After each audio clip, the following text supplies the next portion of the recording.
So it's time for you to design a balancer. Um, and we've talked a lot about things in a qualitative sort of way, but we haven't addressed things very quantitatively so far in this chapter. We've said that some methods are faster than others and so forth, but how fast is fast enough? I need to make a design. Generally speaking, at minimum, we need to balance the pack at least as quickly as it becomes unbalanced on its own in order to have a long-term viable battery pack. Now, we might want to balance more quickly than that to meet some energy shuffling objectives and things like that, but just for maintaining a battery pack in a state where it can be balanced, I have to be able to balance as quickly as it becomes unbalanced. For you to determine how fast that needs to be, one alternative would be simulation. In fact, it's probably the best alternative, is to simulate battery packs having different characteristics and to simulate your balancing strategy to make sure that you can balance as quickly as you need to. So in this section, we're going to look at some code that simulates a battery pack having different characteristics, and it simulates passive balancing for that battery pack as well. No, it doesn't. It just simulates how quickly it becomes out of balance, and you'd have to do the balancing simulation yourself. So what are we going to do?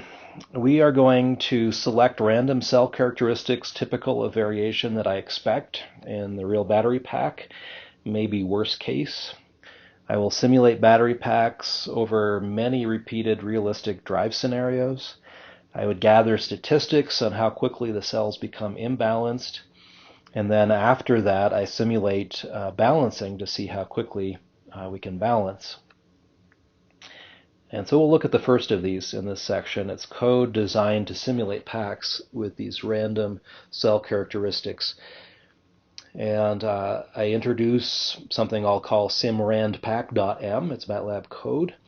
I'll introduce it broken up into small parts, but understand this is all really one M file. And so in the first section, we have some help information. We set up random parameters. We set up the simulation variables. And we define a battery pack with NS cells in series, and we simulate it for NC discharge charge cycles. And the discharge cycle is something that we do with a profile of power versus time, and the charge cycle we'll talk about when we get there, but we do a constant power charge that ramps down slowly until we call ourselves fully charged. So the discharge cycle is repetitions of power versus time in some file we load called cycle file. We could use a UDDS profile or a US06 profile or whatever profile we want. We just put power versus time in this file. We use an enhanced self-correcting format cell model. We pass that into the procedure as the model variable. And then we defined certain random options that we can randomize in the simulation to see the impact of what happens if I have different capacities or different resistances or different coulombic efficiencies and so forth. And we can turn these on and off for the different types of differences that we might find in a battery pack. So here's the first part of the code. It's the header. So simran pack, simulate battery pack having NS cells in series for NC discharge charge cycles where all cells in the pack can have random parameter values. We assume no hysteresis in the cell model. This could be changed, not too difficult to change it, but hysteresis does make the results a bit more difficult to interpret. So for the first code that I give you, I will just assume this is okay for our first analysis. This procedure is going to return a lot of data in a structure called pack data, but we're saying NS cells in series, NC cycles, this is the file of power versus time, this is the cell model, and then I have some rand options. The first one, topt, do I have random temperatures for the cells or not? QOP, do I have random capacities for every cell or not? ROP, do I have random resistances for every cell or not? SDOP, do I have random self-discharges? COP, do I have random coulombic efficiencies? And LOPT, do I have random leakage currents from different cells or not? I load this cycle file into the profile variable, so it might be like udds power.txt, something like that. And I create storage. I create places to store SOC for every cell at the end of every cycle, and to store the diffusion resistor currents also at the end of every cycle in case I want to. This is basically summarizing the pack state, so if I wanted to start balancing at the end of cycle number 5, I would have enough information to be able to do that. And we initialize some default states for the model. So maximum state of charge in this simulation will be 95%, minimum state of charge will be 10%, but you can change those. The initial state of charge is max SOC for every cell. The initial resistor currents are 0 for every cell, and the current, the total current going through every cell, is going to be different potentially because it's not just the pack current anymore. I've got leakage currents and self-discharge currents and whatnot. So at that, I'm also initializing to be the right size, to be zeros at the time being for every cell. That's the initialization. Now I continue the initialization with the random options. If a random option is selected, I initialize one way, otherwise I initialize a different way. So TOPT is a temperature option. If TOPT is 1 in the variable that's passed into this procedure, that means I have different temperatures for every cell. If TOPT is 0, I have the same temperature for every cell. If it's set to 1, I'm setting the temperature randomly, uniformly, between 22.5 and 27.5 degrees. Otherwise, every cell has 25 degrees Celsius temperature. We have this weird variable here that I don't explain very well in the text, but we have a self-discharge that's being modeled as a resistor in parallel with this cell. So I've got a cell, I've got a resistor, a very high-valued resistor for self-discharge. Is it really an electronic self-discharge or is it a chemical self-discharge? Doesn't matter. I can model it this way in either case. And this discharge resistance I'm modeling as temperature dependent in some way. So this is R versus T, but it's not the cell temperature, it's the self-discharge temperature. So temperature self-discharge is equal to temperature minus 5 and then plus 10 times this random quantity. So it's between plus and minus 5 of the actual temperature of this cell, where the actual temperature is either 25 or it's random between 22.5 and 27.5. So keep that TSD in mind. It's going to be used for choosing our RSD later on. We set the cell module leakage current based on the leakage option. Leakage current is how much is lost to electronics or other things over here. It's not internal self-discharge, it's external self-discharge. And this is going to be a current in amperes. So if I have a random leakage, then it's between 10 milliamps and 12 milliamps for every cell. Otherwise, it's a constant 10 milliamps for every cell. In this simulation, of course, you can change it. Those are some of the random options. We'll look at some of the other ones later, but now we load default parameters. So default capacity from the cell model, the default resistor capacitor time constant, the diffusion resistances, the equivalent series resistance. Here we have a tab resistance also, saying that there's an ohmic resistance for every cell tab, and there's going to be 2 of those tabs per cell. And I set a maximum voltage limit and a minimum voltage limit for the simulation corresponding to the open circuit voltage at the maximum and minimum SOC. So I never want to go above those voltages in the simulation. And coulombic efficiency I set to be perfect for every cell for the time being.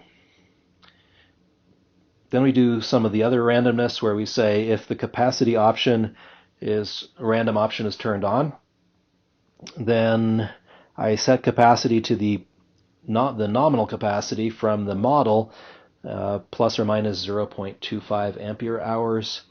If the resistance option is turned on, I set the resistance to the resistance from the model plus or minus a half a milliohm up to plus 1.5 milliohms. And I add the tab resistance to the resistance at this point, and I compute a total resistance of the battery pack. And the coulombic efficiency, if it's random, I set it to be equal to itself, which is 1, minus a minimum of 0.001 up to a maximum of 0.003 from cell to cell. So 99.9% down to 99.7% coulombic efficient according to this random initialization code. So I think we're initialized now. All of the random options are set. Notice that this eta here and the R0, etc., all of these are different for every cell. These are vectors. It's not a scalar quantity. So every cell has different characteristics, possibly. Now we're going to simulate. We'll start with a discharge, and we're going to alternate between discharge and charge until I get the right number of cycles done, the requested number of cycles done. So the cycle, I'm on the first one, and I'm discharging to begin with, and I've done no time samples into that discharge cycle yet, and I print a message because this takes a really long time to simulate so that I know what progress has been made so far. So as long as the cycle is less than the total number of cycles requested, I do this simulation, and I compute the open circuit voltage of every cell. I correct using the diffusion voltages of every cell. I compute the total voltage of the battery pack, excluding I times R, and then I compute the terminal resistance, terminal voltage rather, of every cell. Then I check to see if I am discharging or charging. Now the discharge is this driving profile. So if I'm in the discharge mode, I'm doing a power profile, I get the power required at this point in time by indexing into the profile this discharge count. And if discharge count is longer than the profile, I use this remainder command to wrap around and start at the beginning again. Once I have power, I compute the current required using the quadratic form we've seen before in Chapter 2. And the default cell current for every cell is the same as the pack current. And if if this current is less than 0, we're charging, so I apply the coulombic efficiency. Otherwise, the coulombic efficiency is 1. I don't have to do anything. And then I'm checking to see if the minimum state of charge is lower than the lowest limit. If so, I need to start charging the pack next. I haven't applied this current yet, by the way. I will in a minute, but I want to know what's the next thing to do. Do I keep on discharging or do I start charging? So if my state of charge is lower than the low limit, I'm going to have to start charging next. If the terminal voltage is lower than the lowest limit, I need to start charging next. So I change the state to charge. I change the charge factor to 1. We'll talk about that. And I'll say I can't actually do this current that I was going to do right now simply because I've already hit my limit. And I print a message on the screen that says I'm charging, so I know that I'm in that state. And I increase my discharge counter by 1. That is the index into this profile. It's not going to matter if I'm switching state, but if I'm not switching state, I need to point at the next value the next time around. I'm going to skip charging for a second. I'll come back to it. I've generated current for this point in time for every cell. Now I look at self-discharge. This is where I compute a self-discharge resistance, which is a function of state of charge and of this weird self-discharge temperature. So the self-discharge resistance is computed, and the current experienced by the cell is modified by the self-discharge resistance. I add on the leakage current for the module electronics and so forth. I update the state of charge and the diffusion resistor currents and go back to the beginning of the while loop. And I keep on discharging until I hit a minimum voltage or a minimum SOC, at which time I start charging. So if I'm in the charging state, I assume that I've got a level 2 charger, a 6.2 kilowatt charger, and I started, remember, with a charge factor of 1 when I jump into the charging state. So I compute the charging power as minus 6.6 kilowatts divided by charge factor, or a 6.6 kilowatt charge power. And I can compute from that the pack current, and I limit this to a 1C charge rate maximum in this case.